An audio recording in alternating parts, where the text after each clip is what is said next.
Welcome back to Midlife Unfiltered. I'm Donna and this is Nick. Hi, everybody. Welcome. And today we are graced with the presence of Dr. Mike Ayers. He is a researcher, a former pastor, and author of Father, a Friend, which will be coming out in January. It's a research backed framework with 7 core competencies that dads need every stage of a child's life from crib through college because fatherhood is just too important to guess your way through. Welcome, Mike. How are you doing today? Hey, thank you. I'm so glad to be with both of you, and I look forward to our conversation. Thank you so much. Yeah, we've had a lot of moms on here. We've had a lot of wives on here, their perspective on raising children, being single moms and whatnot. So getting your perspective on this, I cannot wait to hear. So why don't you let our audience know a little bit about who you are, even though we just listened to you, but let them know who you are. Yeah, sure. So I was born and raised in Texas, and Mhm. I have a ministry background. I was a pastor for 25 years. And while I was pastoring, working with families, as you well know, I was Mhm. teaching in higher education and I was teaching leadership and management courses. Through that school, I was able to go back and they paid for me to get my PhD in organizational leadership. It was a bachelor's degree program that they were starting and they needed somebody to lead it. So I went back to school, went through all that, got my degree. And as I was going along, I really began to understand, particularly right after having kids, that when it came to fatherhood, I really didn't know what I was doing. I was not raised with a healthy example of fatherhood. So that was not anything that I inherited.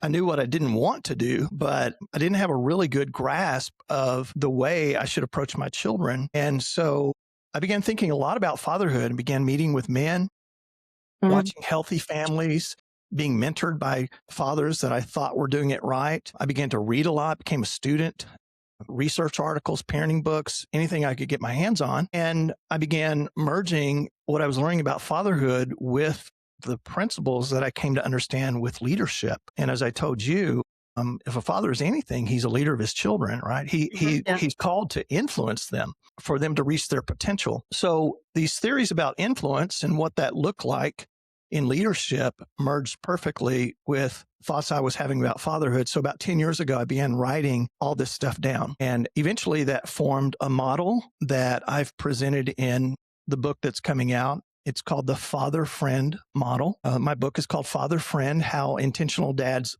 Lean In, Lead Well, and Love Big at Every Stage. So I found a lot of books on parenting. There were not as many on fatherhood. And most of the books that I saw were kind of like parenting tips and parenting hacks and memoirs and stories about fathering, but not a model or a framework by which men could wrap their mind around what they should do. The research is clear. Children grow in very predictable stages and they need different things from their parents at those different stages. But I didn't really find anything that labeled what role a dad should play, primary role he should play in those stages. So I formed this model. It's a 4-stage developmental model, and it tells dads the 4 stages of fatherhood as their children are developing, what their primary role should be in those stages, what their actions and attitudes, what are the competencies needed, and giving their children not what they're comfortable giving, but giving their children what they need. Love that. Wow. Wonderful. My husband was born and raised in Nigeria, and his dad had 3 wives because his dad was Muslim. And his dad, obviously spread his time between the 3 wives. But he always would say that even though he didn't live with his dad when he was just like 6 or 7, he was sent to go live with his grandparents because they lived closer to the school they wanted him to go to. He always visited his dad. He always talks about how his dad influenced him not to do this. And he always said, education and school, you got to study. What are your grades? I need to see. Even though his dad didn't go to school, couldn't read or write, but in his mind, he knew that's what it was. And he always said, "You're not meant to work on a farm like his other brothers do. They have, poultry farms and fish farms and whatnot." But he just knew my husband was not meant to work on a farm. He's like, "You are meant to be something. I know you are." And he always, even though my father-in-law is not alive anymore, he always will say, my dad, he goes, "I remember sitting on this tree near the river or near the creek, whatever it was." And he said, we would talk and he would be like, "Son, you're not to do this. You need to do this." And he always just says, even though he didn't live with his dad was very present in the way that he knew how to be present. And now my husband is that way for our children. When they were first born, he didn't know what to do. He's like, I don't know. I don't know. I'm like, I got you. Don't you worry. And then as they got older, I switched to, I'm great. I love that you want to play with them. That's fantastic, but I need you to work with me and not against me. So when I discipline them, I need you to back me up on this. And he's like, okay. And he's like, now obviously they're teenagers and two of them are over 18 now, but he's just like, okay, I've got you. But yeah, like you said, though, his dad was present in the way that his dad knew how to be present. And he thanks him every day for that. Yeah, exactly. And I think that's the story of most dads. At least most dads that I meet are doing their Yeah. very best. They're committed. Yeah. They're Yep. trying to do. I mean, they have time limitations, and I know they struggle Yeah. with stress and pressure and providing Yep. and managing time and building a career while at the same time trying Yep. to engage. So most dads that I meet love their kids. It's not the Yeah. question as to whether they will love them. It's the question as to whether they will love them intentionally, Yeah. and will they love them in a way with a long-term goal in mind, knowing a Mhm. clear purpose for fatherhood and a plan for it.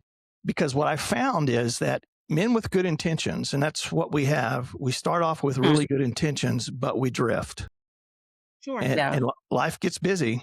And we forget, we hold that newborn, we say, I'm going to give this kid my very best, but life gets busy and things change, Yes. and we forget that moment. And so I've tried to say to dads, we've got to keep a purpose in front of us. And that's what I've tried to do, is provide a clear purpose for fatherhood and then a plan by which to implement that purpose. Because without that, we drift. And when we drift, it leads to regrets. I just read a statistic this morning that said 7 out of 10 fathers feel like they've missed important moments with their Mhm. children. So you can read a lot about father regret. What I don't find a lot on is proactive, prescriptive help for dads so that they don't have those regrets. And so that's what I'm trying to provide. I That's love great. that. I love that you said that because I was telling my nephew that he and his wife are not together anymore. And I told him when they were struggling, I said, "You really need to try to fix this." I said, and he was at fault for it, and he knows that he's at fault for it. And I Uh-huh. said, "You're going to lose her. You're going to lose your children. She's going to find somebody else that treats her the way that she deserves." I said, "Because you're not being a good person right now."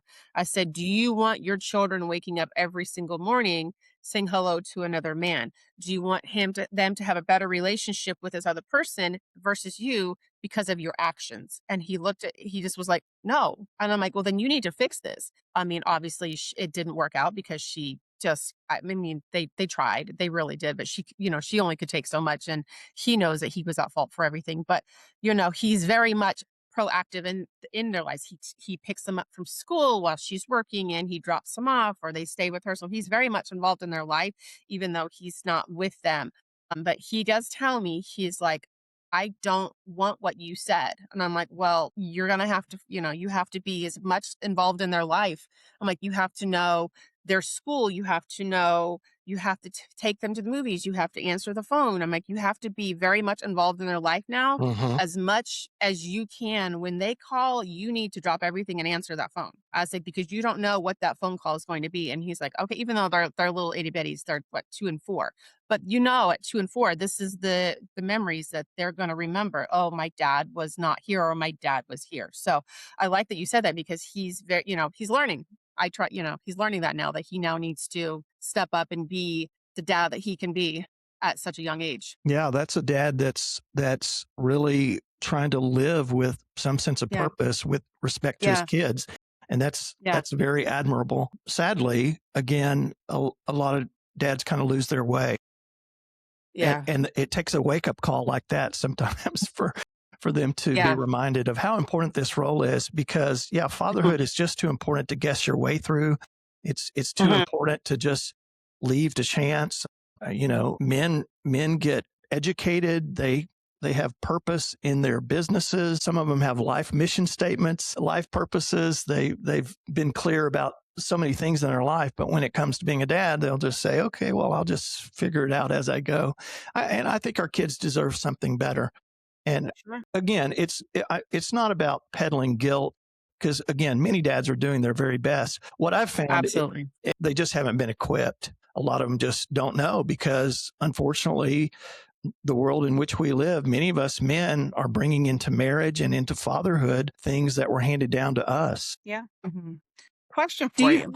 So what the gentlemen that you work with or that reach out to you, like what what are their breaking points that they feel like, you know what, I really need guidance? Like what do you think that most of the people that come to you are like seeking? Yeah, most of it goes along the lines of stresses and pressure with work. There's an irony here because in the years where your kids really need you as a dad to engage the most, which I believe is that window between 7 years old and 12 years old, Hmm. those are the years also when most men are seeking to build their careers Hmm. and advance, Yeah, and of course. earn money for their family. So it's this constant struggle. And so I teach a lot about time management and priority management and keeping first things first, and meaning that you have to, Stephen Covey said it's easier to say no when there's a deeper yes within. Hmm. And so what we have to do as dad, it's not about doing more, it's about choosing better. And so we've just got to choose better. We have an amount of time that God has given us on this earth and we have to manage it. And many times that means saying no to other less important things. And sometimes dads are not aware of what again, they're just kind of hydroplaning and are not really aware. So some of it is about making them aware of use of time and what kind of activities are they involved in. How much are you scrolling your phone? And I know you're busy and you're working hard, but what about your weekends? How are you spending them? What about your evenings? Can you shut the phone off in the evenings? Can you close the emails and not answer work emails and make those sacrifices? Someone once said sacrifice is not giving up the things you don't love. It's giving up the things you love for things you love more. Yeah. Yeah. Yeah. And there are a lot of good things in life that compete for our attention, but are they the best things? And so I try to challenge men to say, hey, this time, as you said, Nick, this time is going fast and the window It is. closes. Yeah. And one of the regrets that men have most is that they did not understand how quickly their kids grow up. I say that all the Well, time. I Like, feel Yeah. that as a Donna's dad. I've kids. got three young adult children, and Yeah, Yeah. all the time. I just miss them being kids I and having those I yeah, think moments that's with them. I think that's But I don't why have them. our parents enjoy our kids so much because they're not working. They're, or just in a sense, they don't have those stresses that they had when we were That's growing up right. with them. That's So right. yeah. now, here you go. They're all yours, and they love it. I say to this day, my mother loved my kids more than she loved me and my sister. Yeah, I get it. I have four grandchildren, and so I totally understand that. There's something there, but it's a little bit easier now than when you're in the midst of it with them every day. But Because yeah, we get to love, snuggle, and then send back. that's exactly right. That's what I liked. That's what I was saying. We love, we snuggle, and then we send back. So, That's right. but so let me ask you a question. What would you tell a man, a father, who maybe very unexpectedly has become a single father, not by choice? I don't mean it could be through divorce. It could be maybe the mother sadly passed away, she walked away, or, she did some bad choices that and landed her behind bars. And now they're now raising the children on their own. What would you tell somebody of that Nick that is going through that? Yeah, that happens a lot. In fact, I'm in a small group with three other men who are in blended families.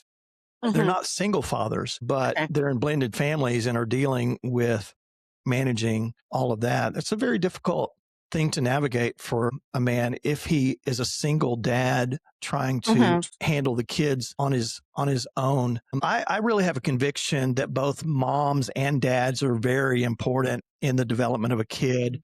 And they're kind of irreplaceable in some ways. That doesn't mean that a single mother can't raise really good kids. Of course not. Absolutely. It Yeah. doesn't mean that a single dad can't raise really good kids, but what is truly best is for a whole family unit and for kids to be Mhm. raised in that way. But not even all whole family units are all that healthy. So, you know, you have to qualify in that way. But when I talk to single dads, I just really try to encourage them. They need more encouragement than anything else. And I also try to say to them, both to single dads and single moms, is hey, it's really important that your child has woman figure in your child's life that they can look up to and respect and see as nurturing, a mother type figure that maybe can be a part of the family in some way. And that could be a grandmother, of course, but that's really important. Single moms, I say the same thing.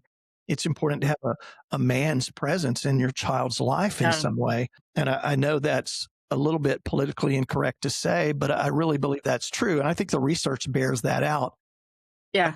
Single fathers have that challenge of going to work, just as single moms do, of going to work Mhm. and then managing their kids. The only thing I can say to them is listen, do the very best you can. Try not to miss these years and don't give up.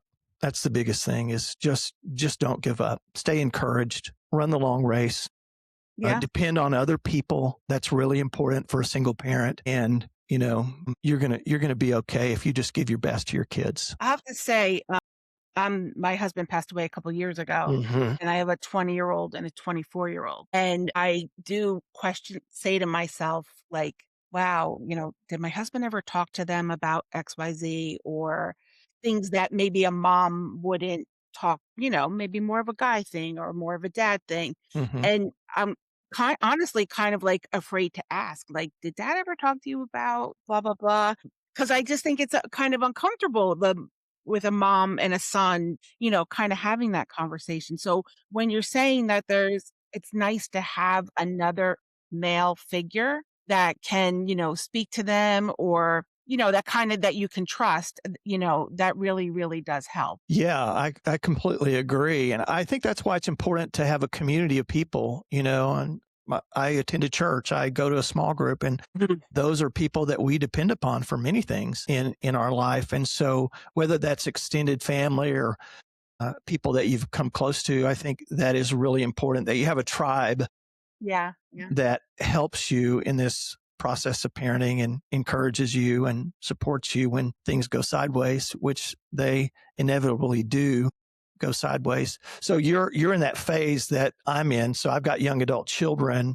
Did you say it was two boys? Two boys. Yeah. Two 20 and boys. 24. Yeah. Okay, yeah. And so midlife unfiltered, right? That's kind of where people who are listening are at. They're in what I call quadrant 4 of this stage of development. And that's ages 21 and up. And Hmm. there's a whole way of dealing with empty nest as parents and a way of managing all that I think is important that I also try to teach because there's a lot of attention given to parents with younger kids and babies or elementary age, even teenagers. But there's not a lot of stuff out there for parents who have adult children and the complexities that go along with that. So I've tried to speak to that some as well. It's true because I think we feel like our kids are grown up. Okay, now they're not that they're not part of me anymore, but all right, okay, go do your thing. And that's not, I live with a very unique situation. So I completely understand. Mm-hmm.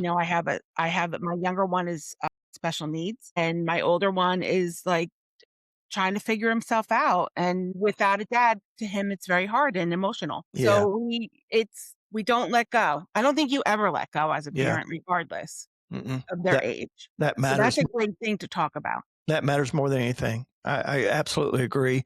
I think what I see with parents of adult children, young adult children in particular, is well, they think they're out there on their own, and so they kind of feel like their job is done. But there's a lot to do. Your leadership is still there. Your wisdom is still there. It just looks differently. You're in it. You're not the authority anymore, but you're an influencer, always available to be there for your kids. What I find with people in that stage of life, Donna, is it's one of two things, or maybe even both of these things. Number one, they have a really hard time with the decisions their kids are making, and they want to control them and tell them what to do. They don't Yep. like how they're Yep. raising their kids or 100%. some of Yep. their life choices or who they're dating, that kind of thing. And it's really hard. I've learned to have to do this. Mhm. Not easy. It's not easy at all. That is exactly it. The other thing I've seen happen, and this is a little tragic, is that we form our identity around our kids so much as they're growing up, Yes, right? yes, I mean, yes. it's a part of who we are. It's Yeah. ingrained in our DNA. And then they leave the house and you walk by the bedroom, it's empty, the house is quiet. There's an ache that takes place. And many parents can't get past that. In fact, research says it takes about 18 months to 2 years for a parent to feel better about the fact that their child has left the home.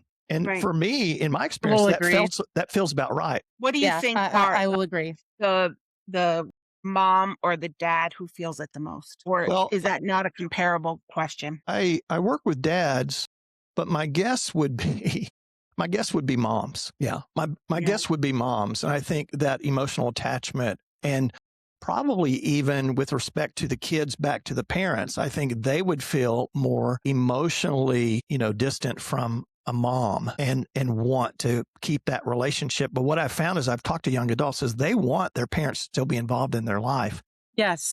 in a huge way. But many parents in this stage, because they've lost a part of their identity, have never found their own purpose after their kids leave the home. And then they do this tragic thing of using their children to meet their own emotional needs. And children are not there to meet your emotional needs, right? That's just a hard truth. Hard to separate. Yeah, it is. It's hard to separate. So, we raise our kids their entire life to one day go off and go away from us. But what I found is that many parents are not struggling as much with their kids going away as much as they're having to learn to be independent from their kids, right? The kids are doing okay as far as being independent from the parents, but the parents being independent from the kids are having a hard time. So Yeah.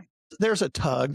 I have an ache in my heart at times because I miss my kids. And so I tell parents in that stage, listen, you have to keep initiating with your kids. They're busy. You remember that time of life. They're busy. They have young Right. children. They don't call as much as you want. They don't, they don't initiate as much as you want. My kids don't do that. I have to be the grown up in this and I have to keep initiating. I have to keep calling, sending a text, not overwhelming them, trying to find that balance between Yeah. when I can come and when I can't, and you know how to be involved in their life and that kind of thing. So we have to keep going. And then the second thing is really we've got to find some purpose outside of parenting that's bigger than that. Otherwise, we're just going to dry up and shrivel up and not have anything really to live for. We love our kids. We live for our Yeah. kids in many ways. Sometimes that's a little unhealthy, but in I the think end, that distance away from them is really hard to manage. And so we've got to find a purpose outside of them. I think exactly what you just said should be like handed out at the hospital when you have your child. Like, Yeah, don't forget, you still have an identity. And that's what I think so true. 90% of the people It's just, and It's I'm one of them. I am too. You kind of forget that, you are a person and you have things that you want to do. Mhm. And it just goes all by the wayside. Yeah, in I fact, I I think the research would bear out that it's not healthy, and you know this to be true. And I'm not saying that this was true about you.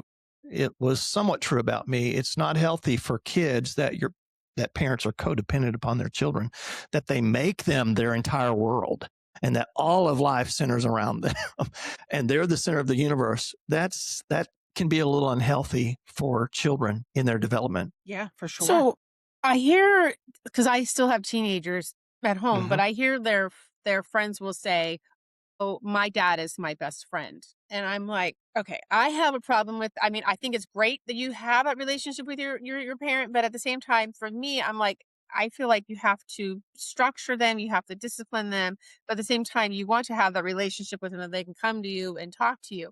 And then I'm like, "Okay, I will be my child's best friend after I'm done raising them, but I still need to be their parent." So, for example, a couple weeks ago, I had like 5 or 6 teenage boys on my house, and I was here. I'm like, "Oh yeah, my dad is my best friend," but then they're like, "My mom is this," and I'm like, "Okay." So, for a dad who obviously wants to be their child's buddy, and where would you tell them to separate that part? Because I think it's great that their parents are their best friends, but at the same time, I feel like they have to, parents have to also play the other role? Yeah, it's a great question. And it's really goes to the heart of what I'm Mhm. trying to say to men. The whole idea of father friend is to find the balance and the tension between authority and affection, Mhm. between strength and tenderness, between your title as a dad, but then also your love and the trust you're seeking to build with your child, between correcting your kids, which we need to do, but also connecting to Mhm. them. So that's the paradox there, and that's the tension that we need to manage. And as I told you guys before we started the show, most dads are comfortable doing one and not the other. Right. So when you say to me, a child would say, my dad, as a teenager, a child would say, my dad is my best friend. Yes, that's great, but it makes me wonder about, do they respect that father, Mhm. as a father, not just a friend, and Right. has that dad not just loved his child and been a buddy to that child, but has he led them and influenced And them influence them and helped them to be and what help they need them to to be be? what they need to be. So anyway, that is the balance that dads need to find. Mhm. And I challenge men to give to their children what the children need, not what they're most comfortable giving. Is it more of like a reminding, like, just like, "Don't forget I'm your father," like, because it's such a thin line between It is. authority and friendship. Yeah. Is it more of a reminder to the child, like, "I am still your father and I'm still an authority figure." Yeah, it But it's is. such an effort to communicate something like that. No, you have to, and it is about communicating it, because your child's mind will drift to one toward to the or the other also. And so you do have to have moments where you're like, "Hey, listen, I'm your father," and there's nothing wrong with reminding your child Mhm. of your title and even of your authority. We're not talking about authoritarianism. We're talking about Mhm. proper authority, which every child needs, and then reminding them also sometimes, hey, I deeply care about you. I love you and I want to connect to you. Yes, I'm your father, but I also want to have a relationship with you, that makes us feel like we can stay connected and that you can come to me about anything. So yeah, you have to remind your kids of both. Yeah, yeah. Not easy. So It's in not, your it's you just not easy. yeah, yeah. In your book, you talk about there's 7 4 competencies a dad need for every child's stage of life. Can you touch on that a little bit? Yeah. So let me just quickly go through the plan here, the model. Okay. Okay. So the developmental stages are 4 developmental stages.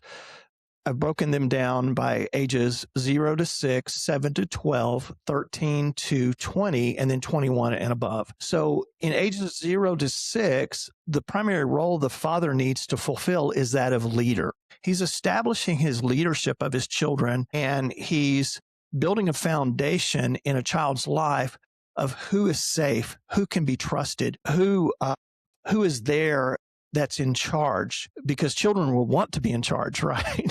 They will want to be in Yeah. control. So I think a father, in particular, a strong, loving man, plays a role of establishing leadership in a child's life there.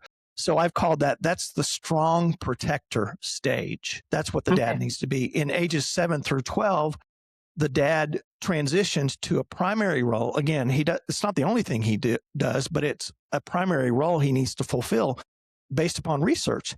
He becomes a coach. I call him the confidence builder in ages 7 through Mhm. 12. This is kind of the sweet spot for most dads. In fact, if we had dads on here, most of them would say, man, that 7 to 12 window was so fun, Yeah. because dads have a lot of influence in that time. Right.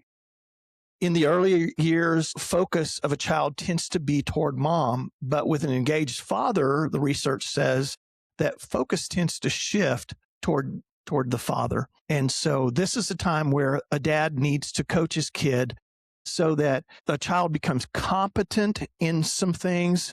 He discovers the gifts of that child. He provides opportunities for them to explore their gifts. He coaches them and trains them so that they develop, by the time they get to their teenage years, they develop 2 things: confidence in who they are. There's a Mhm. basic sense of confidence in who I am, that I can try things, I can work hard, and I can eventually succeed in some things. And then competence about doing certain things, that they have competence in and skills in some things. And then you move into the teenage years, ages 13 through 20. The role that a dad takes is that of a mentor. Authority has given way now to influence. We Mm-hmm. don't practice the same kind of authority that we had. We still have authority, but we don't practice it. We still need to be present, but we need to be present in a different way. And so a dad becomes, in my opinion, a mentor. And I call that the steady anchor stage, because teenage years are like a roller coaster. Everything is changed. Yep. Yeah. Yeah. I'm in the middle of that right now. Yeah. And, a father, the most important thing a father can do is to remain a calm and consistent presence through the ups and downs of that whole time, seeking to empower that teenager, where the child that once trusted you, now you're starting to trust and empower them and give them freedom And their with decision also making. responsibilities. Yep. And they're now owning values for themselves. They're determining, hey, is the way I raised the same thing that I believe in my life? And all those things, everything is becoming their own. And their bodies are changing. They're starting to notice the opposite sex. They're wanting to date. Friends are now more important than parents. The pressures they're facing with social media and comparisons, all these things are happening. And dad needs to be a strong, sturdy presence. I like to say that during the teenage years, the storms rage, right? The waves are being tossed, but anchors don't move just because the waters get rough. And a dad's got to stay calm and stay consistent through that time, get their kids through that change. And then 21 and up is those young adult years. The dad then becomes the friend. That's the role that he plays. Hopefully, if you've laid the foundation throughout all those years, now you get to enjoy the rewards of a whole different kind of relationship, a friendship with your child, where you're an advisor to them, you're a supporter of them. And as we just talked about, we have a whole different kind of relationship. And so that's the whole sequence. And I know it sounds very kind of linear and scientific, but I know, believe me, because I've run that race, I know that there are a lot of ups and downs, a lot of back and forth. It's not quite as methodical as I've laid it out, but at least it gives men an idea of, hey, this is the role I should really fulfill. I'm going to do a lot of things for my child, but it's important that I give my child this role in this stage. I need to be a leader in those early stages, establish that. I need to be a coach to my kids in 7 to 12. I need to be a mentor to them and just walk beside them through this craziness. And then eventually I hope to reap the reward of being a friend. What a wonderful way to look at it. I Yeah. love that. Yeah. Have you I'm in the ever second to the last stage. Yeah. You and your husband are in that steady anchor stuff, right? Yes. So we are. We're smack in the middle of the teen. My youngest two are boys and my oldest two are girls. So I have an 18-year-old and an almost 20-year-old. So basically this fall they'll both be away in college and then I'll be stuck at home with the boys. Yeah. Yeah. The younger one, he's giving me rent for his money. You know what? Yeah. You know exactly what I'm talking about, boy. Yeah. So Nick, outlast them. That's what you have to do. I do. They do. I always joke that I always say, I'm like, you have dual citizenship. I can send you to go live with grandma in her clay hut in Nigeria. They're like, nope, we're good. I'm like, that's what I thought. There you go. That's right. I wouldn't do that, but that's just, I always like to joke. That is my little threat with them. So I have a question for you, because this has happened not with me, but with a very close family friend, where the dad had to pull the dad card, and because his daughter, his stepdaughter, who he's raised for pretty much her whole life, chose to go down the path of drugs and alcohol, and they had to say, we love you, but you can't be here anymore. You can't be in our house. You can't be around us, because they had to protect the grandbabies. They had to protect the everybody else. And I remember being on the phone and talking with them about this. And I said, you have to decide, you have to, as much as it's painful, I said, I'm like, you're probably going to have to cut ties. And they were like, okay, because she didn't think she was doing anything wrong. She was bringing over friends that were also doing the same thing as her. And he took the bull by the horn and just said, no, you're gone. He's Yeah. like, if you don't want help and you don't want us to help you and you don't think you're doing anything wrong, there's the door. And he had to do that. And they don't know where she is to this. I refer to her as a niece because I've literally known her entire life. Hmm. But I mean, it's yeah. So what would you tell a dad that even a stepdad that sadly has to do that? Because Yeah. it's very hard. It wasn't easy for them to do. No, no, it's the hardest thing to do. I Mhm. think your advice was spot on. How old was this girl? 27. My, yeah, She even had 2 kids. She even yeah, had 2 kids who are being raised by their dad. Like, he yeah, is like, everything that you talked about being a single dad and having, like, they go visit their grandparents, like, instead of mom having them, they go to grandma and grandpa's house, and they go to the auntie's house. So they're very much part of the family. It's just that sadly, the kids want nothing to do with her because they know what she's doing. They're just like, yeah. "No." So, yeah. Yeah, I completely agree with you. Especially at that Mhm. age, at some point, you have to protect the remainder of your Mhm. family. Mhm. Yeah. And, sadly, I've counseled parents. I've counseled parents who have made the hard decision and done what you just described. But Yeah. I've talked to a couple of families who were unwilling to do that, and it only crippled Mhm. their kids, and it Yeah. only lengthened the time of the challenges and the disruption and the chaos Yeah. in the home. Yeah. So you have to ultimately, especially a 27-year-old, you have to ultimately Yeah. say, listen, you're an adult. You're obviously making adult decisions. You're going to have to live with the adult consequences of those Yeah. decisions, and we have to protect everybody else in our home. So yes, you have to leave. Yeah.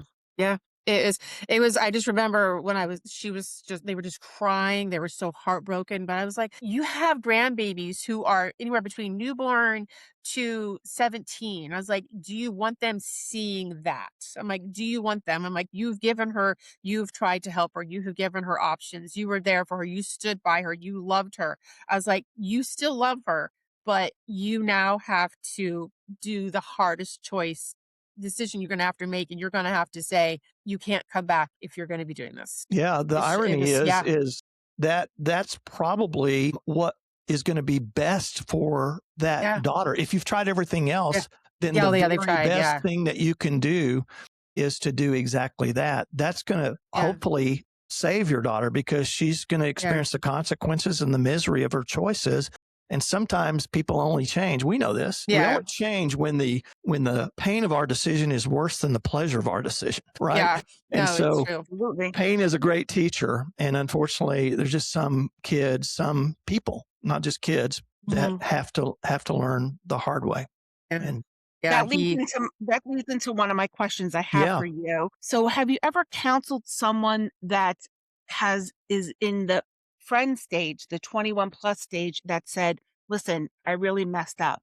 How do I fix this?" yeah, I certainly have. I've talked to dads who feel great regret. And the thing I tell them is, listen, you can't change the past, unfortunately. You yeah, can't change the past. It's not as important what you didn't do. What's important is what you do from this point on. That's all you Right. have control 100%. of. That's all Mhm. you have control of at that point. You yeah, can that's only do now, today, what you can do, and you can't go back and change those things. So start where you are, and understand what it means to be a father to your child at that age, or a mother to your child at that age. Start there, be the best person you can be. And then after that, you just have to trust the outcomes on their own. You just have to hope and pray that things can be redeemed. I personally believe that God can restore and redeem even lost years. Right. Relationships can turn around. There are those kinds of miracles. Yes, there are missed opportunities. It doesn't excuse it. It doesn't change it, but it can actually look a lot differently in the future. Yeah, yeah, I interesting. I agree with you on that one. My niece, her biological father was in and out of her life. And I remember I was in the house one day and I think she was 2.5, and he had shown up and he said, "Hey, do you want to come home with me?" And she looked at him, and again, she was like 2, and it took everything in me not to laugh. But she said, "Let me go ask my dad." AKA the stepdad who had been her in her life, literally her little 2.5 years. And the look on his face, just, he was broken. He did not even know how to react. He just was like, you know what? He just like, I forgot I have something to do because he didn't know how to do it. And he turned around and left. And that's just how he rolled. But now that she's an adult, they have an amazing relationship. And he has apologized to her for not being there, for doing this and doing that. And he even said, he and her stepdad's name is Mike, like you. And he's like, that is your dad. He goes, yes, I helped bring you into this world. He said, but he is your dad. And he said, I will not take that away from you. And he said, if you ever get married one day and you want him to walk you down the aisle versus me, he goes, I will not be upset about it. He goes, because I don't deserve that. And she's like, even though she's forgiven him, they hashed it out. She asked him why. And he just said, because I didn't have a father in my life. So I didn't know how to handle this. I didn't know what to do. And Wow. that's what you've been talking about is he didn't know. And he's admitted his mistakes and he's an Yeah. amazing person. Yeah. It's just that at that time, he didn't know what to do. And I think having your 2-year-old tell you that I think was almost like a wake up call for him. Yeah. But it took him many years to fix that. Many, Wow. many years. Well, that's a man that's healing and Donna, Yeah. going back to your question. Yeah, I think one of the first things you have to do is ask forgiveness Yeah. for not being there. And Yeah. Yeah. that it's got to start right there. Mhm. I am so sorry. I've come to realize that I have missed opportunities with you. I have blown it as a Mhm. father, and I am sorry. Will you forgive me? And I want us to do better in the years ahead. Yeah. That's Yes. the thing to do. What can we do to move forward? Yeah, exactly. Yeah. That will be your book So number 2. All right. That sounds good. The healing. I always so obviously we were talking earlier about sadly, a lot of young men are being raised by their moms and they don't have dads in their lives. The moms are doing their best, what, and then a young man becomes a dad. I mean, how would you guide them in a situation where they don't have a father figure? All they had was their mom, which there's nothing wrong with that, and vice versa, either way. To, to to sit there and not go, oh, I'm blaming this on because I didn't have a dad. Like they don't want to take accountability for their actions. So they're going to blame it on not having a father in their life. Yeah. Well, the first thing I would say is get my book and read it. Right. Yes. And then, because I challenge that very thing, but all of us have been handed some form of brokenness, right? We Right. live in a broken world. Even if we had good parents, they're not perfect. Nobody's perfect. Right. Exactly. And I came from a broken alcoholic family. My dad Mhm. was not physically or, sexually abusive. He was physically abusive to my mom. And I have vivid memories of that. He was just absent more than anything else. Never taught me how to shake a man's hand or change a tire or tie a necktie. He never told me he loved me his entire life. Never could say that. Mm. And for many men, Nick, that creates a passion in them to give to their kids something they didn't receive. And Yep. in that sense, Exactly. I wouldn't want to go back and choose that again. But in that sense, that brokenness is a blessing now because I've come to recognize it and I've determined in my heart that I was going to give my kids something better than what I received. So if a man can, step up in that way, yes, but it's no excuse. We are still responsible for the lives that God has given us, Yeah. regardless of what was handed to us. Again, we can't change that, but we have to be Yeah. responsible now. There's no excuse, just absolutely no excuse for a man saying, well, the reason I'm not, engaged with my kids is that I had a bad father. Yeah. That's just irresponsible. And it's not owning, the precious gifts that God has given to you. Yeah. So It's just a crutch, really. it is. I- And I think if you have a guy like that, you just have to speak that kind of truth to him because Yeah. he's misguided. Yeah. Everyone has issues. Everybody has problems. Everybody has struggles. And every one of us have been handed down something that was not perfect. And we have to deal with what we've been given. Yeah. I think that was with my dad. I'll tell you a little bit of story about him. He lived with his parents were married and then his dad went away to jail for a DUI. And then he was raised by another man for, for several years. But he got married, had 2 kids, my dad did. And he was involved in their life, I want to say, for probably the first 6 years. And then they got divorced, and then he wasn't involved in their life. He just, I never really, I tried to ask him why, and he always had like some excuse. But then when he met my mom, and obviously he had us, I feel like it was he was wanting to make up for the absence for what he did to them. So he always made sure we had everything we wanted, and he loved us and he was there for us because he wasn't there for my older 2 siblings. And yes, they had an amazing stepdad who is their dad who raised them. But, I always was like, were you this way toward us because of your regrets of not being there for them? I never got the answer out of him. He's no Mm. longer living anymore. But I sometimes feel that's what he did because even though he didn't really have an excuse, because he says he had a dad, and then he acknowledges his stepdad as his father. He's like, he was an amazing person, loved him, he was a great dad, blah blah blah. But then something happened, and yeah, but I feel like he just was making it up for the absence of not being involved in their life. Yeah, I think that's what men should do, and women should do too. I mean, whatever again they've come from, they turn that around, and it does Yeah. create for those who are self aware, who Mhm. have come to grips with what has been handed down to them. Many of us, probably all three of us, have said, no, I didn't have a perfect parent, but I'm going to give my kids my very best and give them Yeah. something different. And so, in that way, you can redeem a lot, and Yeah. that brokenness can be something that can be turned into something that is really redeemed for good. Yeah, and he was very, very hands-on.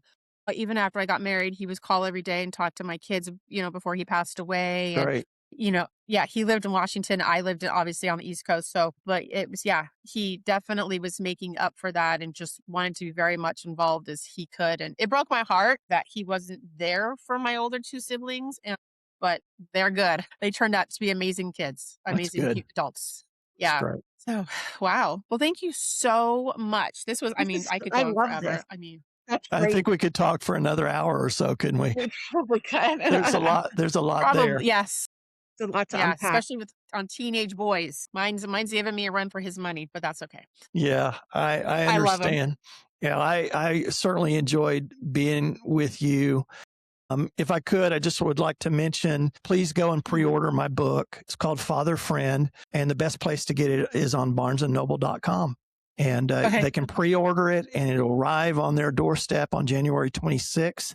That's the publication date. And if there are dads out there or moms who want some resources, they can go to my website. It's Perfect. And I Fatherfriend.net. will link all of that below on all of our wherever we when we post it on our Spotify, our Great. YouTube and everything. I will link everything below. Great. Thank you. Thank you so much for this opportunity. Of Thank course, it you was so wonderful. much. We truly appreciated you. Thank you so much. All right. Thanks.